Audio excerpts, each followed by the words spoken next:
Oke, halo semuanya, ketemu lagi. Hari ini kita bakal bedah tuntas sesuatu yang lagi hangat banget dibicarakan, angka-angka terbaru dari anggaran pendapatan dan belanja negara kita. Yuk, kita langsung masuk aja ke pembahasannya. Langsung aja kita tembak angkanya ya, 240,1 triliun rupiah. Nah, ini adalah angka defisit APBN kita sampai akhir kuartal pertama tahun ini. Angka yang gede banget dan pastinya bikin banyak orang bertanya-tanya. Iya, ini dia headline-nya. Angka yang jadi pemicu semua diskusi ini. Jadi mari kita pecah-pecah lagi apa sih sebetulnya arti dari angka defisit ini. Nah, yang bikin ceritanya jadi menarik itu kalau kita bandingkan. Defisit di kuartal pertama tahun ini itu jauh lebih gede dibandingin periode yang sama tahun lalu. Lonjakannya lebih dari 2 kali lipat. Tentu saja ini langsung memunculkan satu pertanyaan besar. Kenapa bisa begini? Sekarang, coba yuk kita dengerin penjelasan resminya dari pemerintah. Ini adalah narasi yang mereka sampaikan ya, bisa dibilang buat menenangkan pasar dan kita semua. Jadi, argumen utamanya dari Menteri Keuangan tuh intinya gini, ini semua sesuai rencana kok.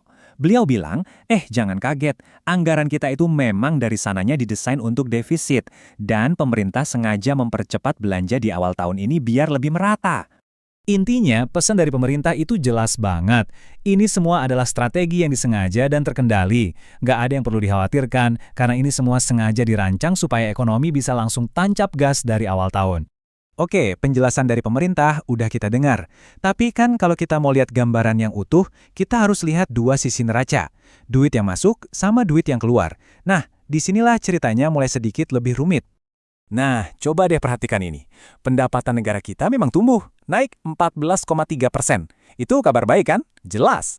Tapi, lihat pertumbuhan belanjanya, melonjak sampai 31,4%. Kelihatan kan? Ada gap yang lumayan besar antara laju uang yang masuk dengan laju uang yang keluar.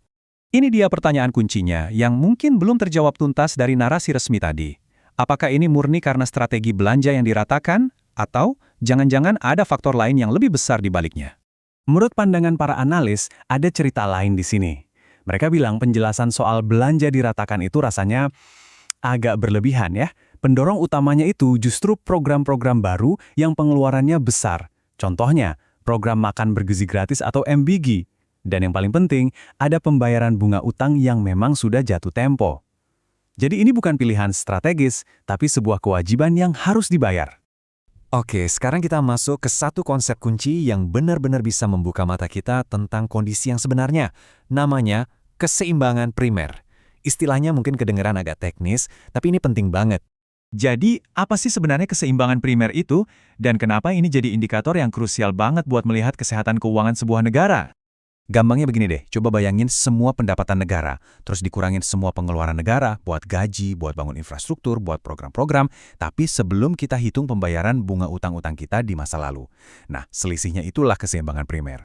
Dan ini dia angkanya buat kuartal pertama tahun ini, minus 95,8 triliun rupiah. Ini poin yang krusial banget. Kenapa? Karena angka defisit primer dalam 3 bulan aja udah melampaui rencana defisit primer buat 1 tahun penuh. Kalau ada yang bilang ini skenario gali lubang tutup lubang, sebenarnya kondisi ini bisa dibilang lebih serius dari itu. Ini artinya pendapatan negara kita itu bahkan nggak cukup buat menutupi belanja rutinnya. Akibatnya, kita harus berutang lagi hanya untuk menutupi kekurangan itu. Dan yang lebih parah, utang baru itu juga dipakai untuk membayar bunga dari utang-utang yang lama. Ini sinyal adanya tekanan fiskal yang nyata. Jadi poin pentingnya di sini bukan cuma soal angkanya, tapi soal narasi atau cerita yang dibangun di sekeliling angka-angka itu. Dari data yang sama, ternyata bisa muncul dua cerita yang sangat berbeda. Di satu sisi, kita punya cerita versi pemerintah yang bilang semuanya terkendali, dan ini bagian dari strategi, semuanya aman. Tapi di sisi lain, ada cerita dari para analis yang melihat adanya tanda-tanda tantangan fiskal yang lebih dalam dari yang terlihat di permukaan.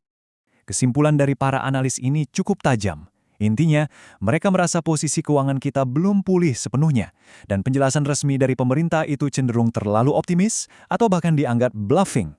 Mereka bilang kondisi sebenarnya nggak seindah yang digambarkan, meskipun ini belum berarti kita dalam kondisi krisis ya. Dan ini membawa kita ke sebuah pertanyaan terakhir yang lebih besar untuk kita renungkan. Dalam mengelola ekonomi negara, mana sih yang lebih penting? Apakah menyajikan narasi yang super optimis untuk menjaga kepercayaan pasar, atau menyajikan narasi yang benar-benar transparan tentang semua tantangan yang ada? Sebuah pertanyaan menarik kan? Terima kasih banyak sudah menyimak bahasan kita kali ini.